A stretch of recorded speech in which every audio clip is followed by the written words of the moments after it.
Hey everybody, we're back with another episode of How to Play Minetest. In this episode, we're going to do something that's kind of dangerous. This was requested by my sons.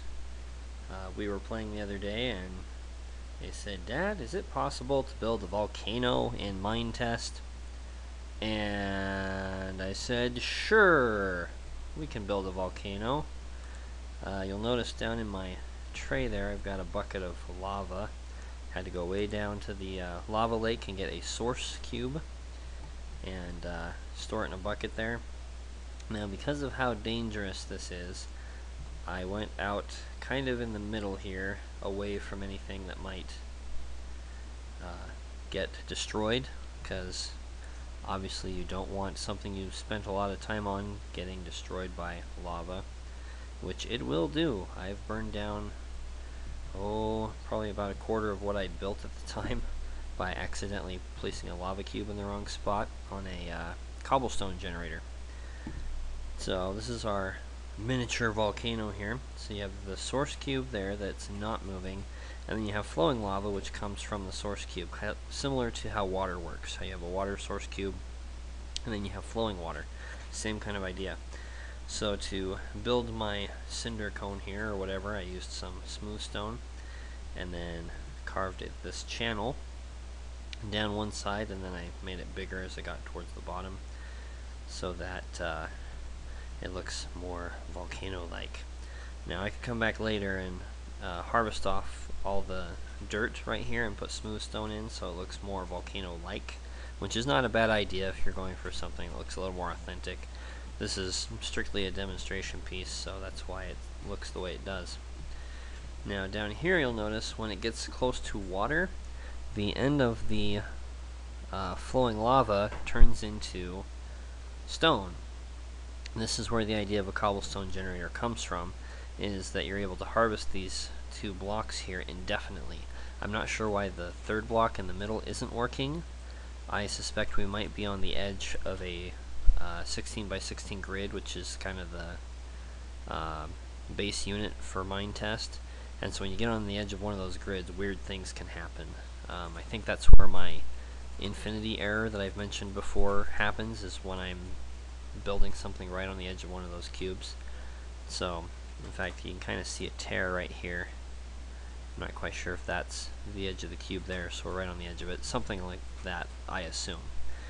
But the idea is that you can harvest that one, and then bloop, it comes right back. So you can indefinitely harvest these two, in theory 3 blocks, even though that middle one's not showing up, indefinitely, which is why it's called a cobblestone generator, because you just keep on going.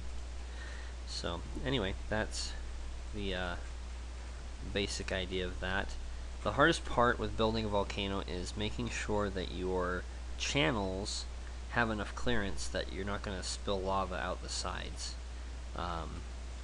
The issue I had with my cobblestone generator is I didn't build it correctly, so when I harvested one of those blocks out, it didn't stop, it kept flowing, and so I destroyed a treehouse, a sheep pen, and 2 or 3 other buildings, and a whole bunch of trees just completely got burned to the ground. It was quite the mess, and I had random bits of stone everywhere. Fortunately, I had a backup of that world that I'd just taken, so I was able to restore it.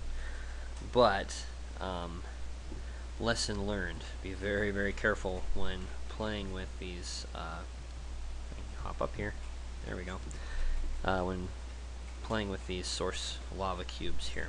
Now, if I wanted to make this bigger, I could do a larger top here, maybe build up the sides here so it looks kind of craggy, and then I could put multiple source cubes in here, and then I could also do multiple channels down each side. If I wanted to, I could dig a channel out this way and have it flow down like that, or instead of going wider right here, I could have a spider out so that you have 3 or 4 channels coming off of one. So there's lots of ways this could be improved, but just to give you the basic idea, I wanted to build this and show it to you guys. So if you have any questions about it, let me know, or if you have questions about any other aspect of Minetest. Grateful for those who've subscribed recently. If you guys have any questions about playing the game or things that you're interested in seeing demonstrated, please leave a comment in the comment section, or if you have a question, you can leave a question there. Here.